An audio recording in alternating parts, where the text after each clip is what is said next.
आप सुन रहे हैं रेडियो दस्तक 90.8 FM और अभी आप सुनेंगे रेडियो दस्तक पर प्रसारित विशेष कार्यक्रम विक्रमादित्य वाणी। इस अद्भुत प्रोग्राम के अंतर्गत आज का विषय है प्रयास और ध्यान से नियति का निर्माण।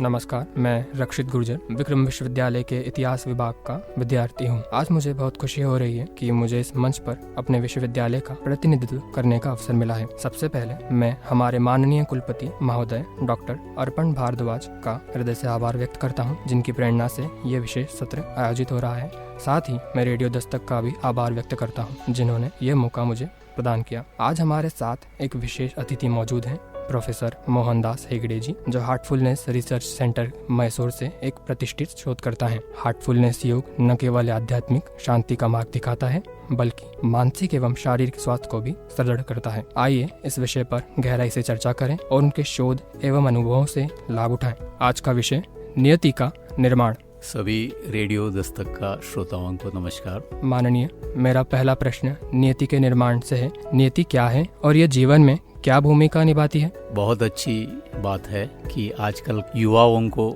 ऐसा बातों के ऊपर इंटरेस्ट है, और ये हमारा जितने भी यूथ है, जितने भी युवा है, हमारा फ्यूचर का, जो देश का और हमारा पूरा जगत का, ये लोग सब फ्यूचर है। तो बहुत अच्छा क्वेश्चन उन्होंने पूछा कि नियति क्या होता है। देखिए, हर एक इंसान अपना जिंदगी में कुछ न कुछ बनना चाहता है, कोशिश तो जारी रहता है उसका, बट बहुत सारा चीजें जो है उसका रास्ते में भी आ जाता है, उसका स्टडीज में भी रहता है, उसका सोसाइटी का, उसका फैमिली का सारे असर हो जाता है। तो हर एक व्यक्ति, आपने एक बहुत अच्छा पुराना गाना सुना होगा, नन्हे मुन्ने बच्चे तेरे मुट्ठी में क्या है, मुट्ठी में है तकदीर। तो हम ये कह सकते हैं कि हर एक इंसान का पास अपना तकदीर बनाने का शक्ति रहता है। केवल यही कमी है कि हम अपने आप को कमजोर समझते हैं। तो हार्टफुलनेस का योगदान इस एरिया में बहुत ही अनमोल रहता है। वो कैसे? हर एक इंसान का अंदर वो धैर्य को बढ़ाना, उसका अंदर का साहस को बाहर लेके आना और अपने आप ही अपना नियति का निर्माण करना। क्योंकि बहुत बार हम लोग सोचते हैं बाहरी चीजों का साथ में हम अपना नियति निर्माण कर सकते हैं, बट ये नहीं सही है। हम लोगों को, हर एक को अपना मेहनत, अपना काम करके इस तरफ से आगे बढ़ना है। बहुत बहुत धन्यवाद सर, आपके इस महत्वपूर्ण उत्तर आपने जो मुझे प्रदान किया उसके लिए। एक जिज्ञासापूर्ण प्रश्न मेरे अंदर और आ रहा है, क्या नीति पहले से तय होती है या हम अपने कर्मों से इसे बदल सकते हैं? ये भी बहुत बढ़िया विचार है, क्योंकि बहुत बार इंसान क्या करता है कि अपना सोचे समझे रास्ते में चलते रहता है। और आप लोगों को, युवा पीढ़ियों को मैं ये बताता हूँ कि आप लोगों को तो बैकअप रहता है पेरेंट्स का, उस तरफ से यूनिवर्सिटी, कॉलेजेस का बैकअप रहता है। तो आप लोग एक एकदम प्रोटेक्टेड एनवायरनमेंट में रहते हो। तो वो प्रोटेक्टेड एनवायरनमेंट में बाहर का जितना भी प्रेशर है आप लोगों को समझ भी नहीं आता है, क्योंकि ये लोग आपको बैकअप दे रहे हैं। जब यूनिवर्सिटी से स्टूडेंट निकलता है, नहीं तो जब कॉलेज से स्टूडेंट निकलता है, तो उसको हर चीज को अपने आप फेस करना शुरू करना है। जब वो फेस करना शुरू कर देता है, तब उसको पता चल जाता है कि मुझे अपना कारोबार को खुद को संभालना है, इंडिपेंडेंट बनना है, अपने आप ही अपना जो भी पॉजिटिविटी है उसमें खड़ा होना है। क्योंकि अब तक किसी और का पॉजिटिविटी, किसी और का साहस उसका ऊपर खड़ा होते थे। तो इम्पोर्टेंट एस्पेक्ट यहाँ पर ये आ जाता है कि आपको अपना तरफ से जब आप सोचना समझना शुरू कर देंगे, और वो सोच समझ और जो करना, इसका बीच में भी एक बड़ा फासला है। There is a gap between thinking and doing. तो ये गैप को भी हम जितना नैरो डाउन करते हैं, उतना हमारा जीवन का जो रास्ता जो है आसान हो जाता है। और उसका साथ ही साथ आप बहुत ही आसानी से, जो कर्म थियरी जो है वो एक तरफ है, नियति जो है दूसरा तरफ है। हर एक का पास कर्म थियरी चलते रहता है, बट जब एक इंसान सोचता है कि अपना तरफ से मुझे अपना डेस्टिनी को बदलना है, तो उसको काम करना पड़ेगा। Everyone has to work to make himself better person and improved person. तो ये मेरा समझ से एक कर्म थियरी और नियति का कॉन्सेप्ट का एक फासला है, डिफरेंस है। हम इस तरफ हम लोग मोड़ लेते हैं और अपना एफर्ट कर देते हैं, ये मुमकिन है। जी, बहुत ही सरल रूप से आपने समझाया। अब हमारे श्रोता यह जानना चाहेंगे कि नियति और संयोग में क्या अंतर है। नियति और संयोग एक एक्चुअली बहुत बड़ा ही सब्जेक्ट है। प्रैक्टिकली स्पीकिंग एक किताब है सेलेस्टियन प्रोफेसी बोल के, और मूवी भी है, आप लोग देख सकते हैं सेलेस्टियन प्रोफेसी बोल के। उसमें कहा जाता है there is no accidents in this world, everything is pre planned and well planned. But उसमें बहुत इंपॉर्टेंट चीज ये है कि वो प्री प्लान्ड और वेल प्लान्ड चीजों को हम कैसे अपना भलाई के लिए, अपना अच्छे के लिए इस्तेमाल करें। मैं आपको सिंपल एग्जांपल देता हूँ। एक स्टूडेंट कहीं पर गांव में पढ़ाई किया है, वो 12th पास हुआ, उसका बाद में कोई शहर में, जैसे इंदौर जैसा शहर हो, भोपाल जैसा शहर हो, उसको कॉलेज का एडमिशन हो गया। अभी ये समझो कि मौका तो मिला है, तो मौका का यूटिलाइज कैसा कर सकता है, क्योंकि शहर जाते हैं, गांव का वातावरण अलग है, शहर का वातावरण अलग है। तो शहर जाते हैं तो आप देख सकते हैं बहुत सारा डिस्ट्रैक्शंस है, बट ए स्टूडेंट अपना जो मिशन, अपना जो विजन, अपना जो फोकस लेके आता है और सोचता है कि मैं अपना जीवन में कुछ कर दिखाना है, मुझे अपना जीवन में कुछ कर दिखाना है। मेरा पेरेंट्स को, वो गाना है ना, पापा कहते हैं बड़ा नाम करेगा, मेरा पेरेंट्स का नाम रोशन करना है। ऐसा सोच के जो निकलता है ना, वो अपना नियति का निर्माण एकदम अच्छे से करता है। वो केवल कर्मफल नहीं तो एस्ट्रोलॉजी और कोई चीज से पूरा बांध के नहीं बैठता है, वो अपना रास्ते में अपना विजन लेकर फोकस होके आगे चलते रहता है। बहुत बहुत धन्यवाद सर, बहुत प्रभावी रूप से आपने नियति और संयोग में अंतर को समझाया। अब हम ये जानना चाहेंगे कि क्या वैज्ञानिक दृष्टिकोण से नियति के अस्तित्व को सिद्ध किया जा सकता है। मैं ये जो प्रश्न है आपका, हाँ भी बोलूंगा, नहीं भी बोलूंगा, क्योंकि हाँ यही पर है, क्योंकि हर चीज साइंटिफिकली प्रूव नहीं किया जाता है। कई चीजों को हम लोगों को अपना मन से ही, देखो हम लोगों का रिसर्च सेंटर है। अभी ये समझो कि एक माँ और एक बच्चे का जो रिलेशनशिप है, उनका जो अंडरस्टैंडिंग है, ये नापने वाला हमारा पास कोई भी साइंटिफिक इंस्ट्रूमेंट नहीं है। बट हम ये कह सकते हैं कि सपोज बेटा गया यूएस, पढ़ाई कर रहा है वहां पर, माँ को अचानक एक दिन सुबह उठ के लगा कि मेरा बेटे का तबीयत सही नहीं है आज, और वो अपना हस्बैंड से बोली, उसका लड़के का पिताजी से बोली, आज बेटे का तबीयत ठीक नहीं है, ऐसा लग रहा है मुझे। तो ये तो पूरा नजरअंदाज करके अपना ऑफिस चले गए। तो इन्होंने फोन उठा के पूछा तो हकीकत में बेटे का तबीयत ठीक नहीं था।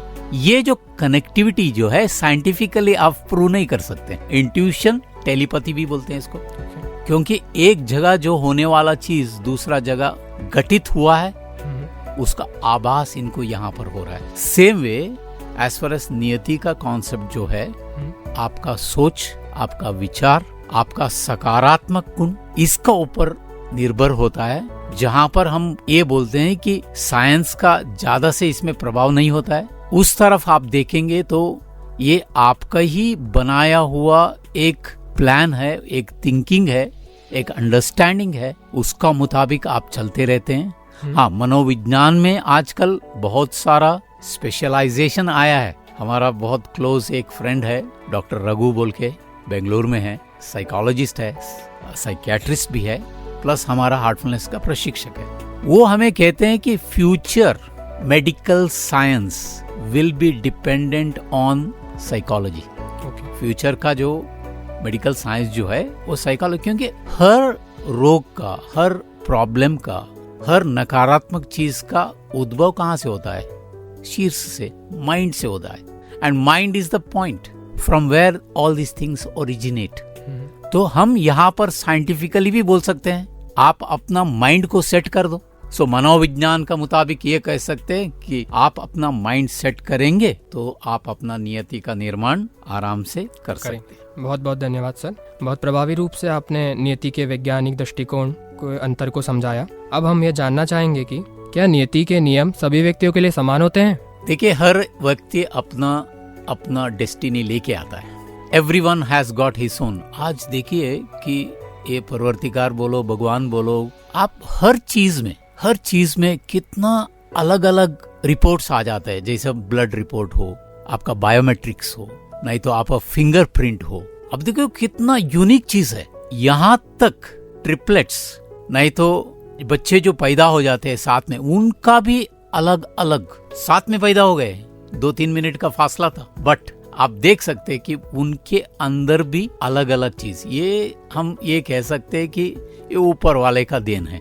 ओके, तो एक अलग सब्जेक्ट हो जाता है। तो इसमें हम आगे जाके देखेंगे तो हमें ये दर्शाता है ये कि हर एक इंसान अपना तरफ से यूनिक है, हर एक का अपना प्रतिभा है, अपना स्टाइल है। जैसा मैं आपको बताता हूँ कि हमारा जो हार्टफुलनेस में जब लोग आ जाते हैं हमारा पास, अलग अलग प्रांत से, अलग अलग जगह से, अलग अलग एजुकेशन से, अलग अलग बिजनेस, जॉब, प्रोफेशन से। अभी एक ही प्रोफेशन वालों का एक ही जैसा थिंकिंग रहता है, बोल नहीं सकते।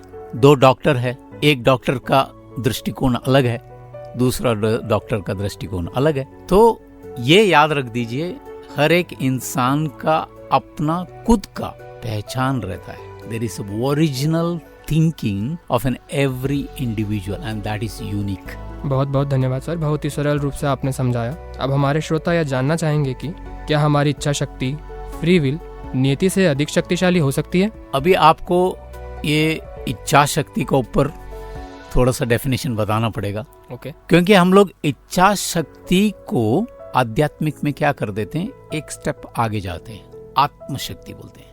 ओके। हर एक आदमी का अंदर तो ये मौजूद है, चाहे वो कौन सा भी प्रांत का हो, कौन सा भी देश का हो, कौन सा भी वेश भाषा वाला हो, हर एक का अंदर आत्मशक्ति तो रहता है। तो हम पहले ये जानेंगे कि हर एक का अंदर जो इच्छा शक्ति आपने जो बताया, ये अलग अलग मात्रा में रहता है। कल हम लोग एक बीएड कॉलेज में बात कर रहे थे, स्टूडेंट्स अचानक औरा का ऊपर चले गए। तो हमने बोला आजकल तो कैमरा आए हैं आपका औरा पहचानने के लिए, कहाँ तक आपका औरा है। और मैंने अपना कॉलेज का एक्सपीरियंस बताया उनको, क्योंकि टीचर से बात कर रहा था। मैं बोला हम लोगों का टीचर का इफेक्ट, क्योंकि मैं Manipal group of institution, Manipal को तो सब लोग जानते हैं, वहां से पढ़ा हूँ। हमारा प्रोफेसर्स का ऐसा तजुर्बा था, salute to my alma mater. वो डिपार्टमेंट से निकलते थे 100-120 स्टूडेंट्स का क्लास में सन्नाटा आ जाता था। तो हम ये कहते थे सर का औरा पहुंच गया। प्रोफेसर का नाम मैं अभी बताता हूँ, डैनियल सर बोल के थे हमारा। तो सर वहां से निकले तो औरा पहुंच गया। कहा जाता है कि जितना आपका सकारात्मक है, जितना आपका सोच महात्मा का जैसा होता है, उतना औरा फैलते रहता है। सो ये बहुत बड़ा इम्पोर्टेंस है हम लोगों को सोचने के लिए। और जितना आप सकारात्मक रहेंगे, उतना आपका इच्छा शक्ति भी पावरफुल रहेगा। जितना नकारात्मक रहेंगे, आपका इच्छा शक्ति उतना कमजोर रहेगा। बट इसमें अगेन ये सोल्जर्स का कॉन्सेप्ट है। पहले जमाने में कैसा उनका तलवार, उनका जितने भी जो वेपन्स है, उसे पूरा वो लोग पूरा तैयार करके कभी भी रेडी रखते थे। तो वैसे ही हर एक इंसान को अपना इच्छा शक्ति को, अपना आत्मशक्ति को प्रबल रखना चाहिए, ताकि दुनिया का कोई भी विकल्प हो, देखो सारे विकल्पों का, सारे प्रॉब्लम्स का हल अपना अंदर है, बाहर नहीं है। उपनिषद में जाके देखो, बहुत बढ़िया चिन्मय मिशन का उपनिषद गंगा बोल के यूट्यूब में बहुत पॉपुलर है सीरियल्स, बहुत संक्षिप्त में बहुत अच्छे से। उसमें वो कहते हैं कि बाहर मत देखो, अपना अंदर देखो, और वो इच्छा शक्ति को अंदर से प्रबल करो, तब आप अपना नियति का निर्माण बहुत आसानी से कर सकते हो। Totally agreed on your views sir. अब हमारे श्रोता यह जानना चाहेंगे कि नीति को स्वीकार कर लेना भाग्यवाद है या समझदारी की निशानी है? मुझे लगता है कि मैं आपका दूसरा बात समझदारी का निशान है, क्योंकि आजकल हम समझदारी को कोई एजुकेशन का साथ में, नहीं तो कोई अपना जो सिद्धांत का साथ में जोड़ देते हैं। जरूरत नहीं है। कॉमन सेंस, ये जो कॉमन सेंस जो है हर एक इंसान का अंदर है। हम एक अपना कार्यक्रम रहता है, हमारा भी एक बड़ा कार्यक्रम हम लोग जूम में करते रहते हैं, उसमें हम लोग बोलते हैं ये बात, एक सेंटेंस है हमारा, आजकल हम लोग बहुत सस्ते दाम में नकारात्मक चीजों के लिए बिक जाते हैं। आजकल हम लोग बहुत सस्ते दाम में नकारात्मक चीजों के लिए बिक जाते हैं, हमें खुद को पता भी नहीं है। जैसा हम सुपरमार्केट में भाग जाते हैं ना, देखते हैं और बड़ा डिस्काउंट है, और डिस्काउंट में रखा हुआ चीज पाने के लिए ये चीज खरीद लेते हैं हम लोग। तो आपने बहुत ऐसा करके बहुत सारा चीज अपना अंदर शॉपिंग करके रखे। इस कारण से इच्छा शक्ति कमजोर हो जाता है, नियति का निर्माण करने के लिए बाधा आ जाता है, और हम आगे निकलने के लिए रोड ब्लॉक, बहुत ब्यूटीफुल वर्ड यूज किया है उन्होंने कि रोड ब्लॉक आ जाता है। तो उससे पार करना बहुत जरूरी है, हर एक इंसान को उससे पार करना बहुत जरूरी है, ताकि वो जिंदगी में कुछ करे और कुछ कर दिखाए। ओके सर, बहुत ही सरल रूप से आपने समझाया। अब हमारे श्रोता यह जानना चाहेंगे कि अगर सब कुछ नियति के अनुसार होता है तो फिर प्रयास करने का क्या महत्व है? ये भी बहुत बढ़िया क्वेश्चन है, क्योंकि आजकल हम लोग पूरा लक के ऊपर और पूरा और किसी का एफर्ट के ऊपर चलते रहते हैं।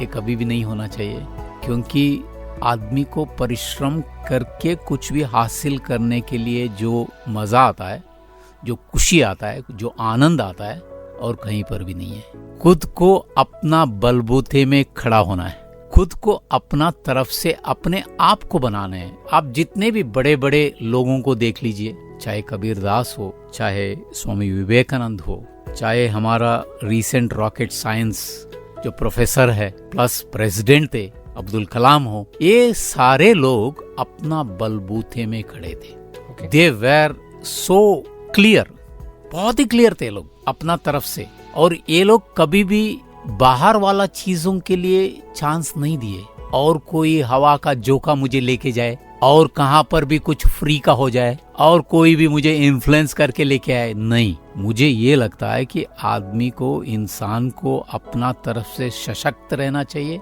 और अपना बुनियाद को एकदम प्रबल बनाना चाहिए, और वो बुनियादी ताकत जो है उसको आगे बढ़ाना है। और वो बुनियाद कहाँ से शुरू हो जाता है? आपका स्कूल से, आपका कॉलेज से, आपका यूनिवर्सिटी से हो जाता है। वहाँ पर आपने जो सीखा है, वहाँ पर वो लोग जो कुछ भी सिखाए वो बात सेकेंडरी है, बट वहाँ पर जो लाइफस्टाइल के लिए, आपका जिंदगी का बदलाव के लिए आपने जो भी सीखा है, ये आपको पूरा जिंदगी भर साथ रहेगा। Okay, you explained it brilliantly. अब हमारे श्रोता ये जानना चाहेंगे कि क्या आधुनिक मनोविज्ञान नीति के नियम को मान्यता देता है? बहुत साइंटिफिक लेवल में रिसर्च हो रहा है। ओके, अलग अलग आप बोल सकते हैं कि अलग अलग लेवल्स में हो रहा है। तो मैं बताता हूँ अपना खुद का रिसर्च के ऊपर। मेरा एक्चुअली स्पेशलाइजेशन है वर्क प्लेस स्पिरिचुअलिटी, काम का यहाँ आध्यात्मिक को कैसे लेके आना है। देखो, प्रोडक्टिविटी में दो चीज हो जाता है, एक जो है क्वांटिटी, दूसरा जो क्वालिटी। क्वांटिटी तो हम कर लेते हैं, बट क्वालिटी का क्या मतलब है? तो हमने जब शुरुआत में एकेडमिक लाइन में थे, जैसा रिसर्च हो गया, सोचा कि चलो कॉर्पोरेट लाइन भी देख लेते हैं, तो हमें एचआर डिपार्टमेंट का साथ में काम करने के लिए मौका मिल गया। तो वहां पर कहा गया एचआर ऑडिट करो। आपने चार्टर्ड अकाउंटेंट्स को देखा होगा, वो लोग ऑडिटिंग के लिए आ जाते हैं। तो हमारे लिए ये कहा गया था कि एचआर ऑडिट, लोगों को ऑडिट करके देखो। जब कोई भी इंसान इंटरव्यू के लिए आता है, आपको पता है वो क्या करता है बोल के? अपना 100% दे देता है, और सामने वाला इंसान को पूरा इम्प्रेस करवा देता है। उसका बाद में क्या होगा? उसका बाद में उसका परफॉर्मेंस कैसा है? इजी गोइंग अपवर्ड, फ्लैट और डाउनवर्ड्स, ये एचआर ऑडिट वाले करते हैं। तो ये कहां से? अगेन एक इंसान का सोच, एक इंसान का समझ, और एक इंसान का अपना खुद का विजन, ये तीनों चीज साथ में हो जाता है, जहां पर वो अपना नियति का निर्माण करना शुरू कर देता है। चाहे वो ऑफिस में ज्वाइन करे, नौकरी शुरू कर दे, नहीं तो अपना बिजनेस शुरू कर दे, बट जब वो एकदम फोकस्ड और एकदम क्लैरिटी में आगे चलते रहता है ना, तब उसको बहुत ही आसान हो जाता है अपना जीवन का जो शैली है उसको अपना नियति का साथ में अलाइनमेंट करके आगे बढ़ने के लिए। तो यहाँ पर साइंटिफिक वे में आप देखा जाए, ये एक अलाइनमेंट थियरी है। ओके, जहाँ पर उसका सोच और जो उसको करना है, इसे साथ ही साथ वो लेके जाता है, लक्ष्य का ओर बढ़ते जाता है। Thank you for your kind answer sir. अब हमारे श्रोता यह जानना चाहेंगे कि क्या किसी व्यक्ति के नीति को बदला जा सकता है? यदि हाँ, तो किस प्रकार से? अभी ये देखिए, जिसको भी अपना नियति बदलना है, पहले उसको समझना पड़ेगा। एक नियति बोल के एक कॉन्सेप्ट है बोल के, there is a destiny for everyone, एक बात हो गई। दूसरा जो है, हर एक इंसान का अपना सोच विचार नियति को ऊपर इम्प्रेस कर जाता है, हावी हो जाता है, क्योंकि हम जैसा सोचते हैं वैसे हम करते रहते हैं। Thought followed by action. तो ये थॉट कहाँ से आ गया? इसके लिए भी इनपुट दे देते हम। जितना भी हमारा इंद्रिया है, कहा जाता है कि आंख जो है इसका 80% का 80% का कंट्रीब्यूशन है। उसका बाद में कान, उसका बाद में सोच, उसका बाद में बात। सो ये सारे चीजों का साथ में हम लोग लेके आगे चलते जाते हैं, तब हमें ये पता चल जाता है कि मुझे अपना डेस्टिनी पूरा तय करने के लिए 100% ये सारे इंद्रियों को एक जगह यूनाइटेड एफर्ट में लेके जाना है। Thank you sir for this wonderful session.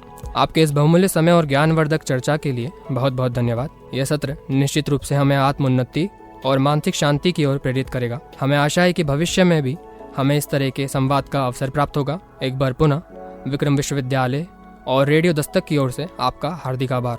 बहुत बहुत शुक्रिया, और रेडियो दस्तक का सारे श्रोताओं को भी बहुत बहुत धन्यवाद।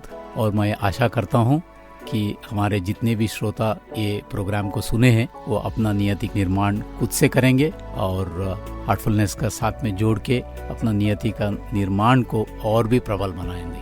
Thank you. और अभी आपने सुना रेडियो दस्तक द्वारा प्रसारित विशेष कार्यक्रम विक्रमादित्य वाणी। सुनते रहिए रेडियो दस्तक 90.8 FM। सुनेगा उज्जैन, बढ़ेगा उज्जैन।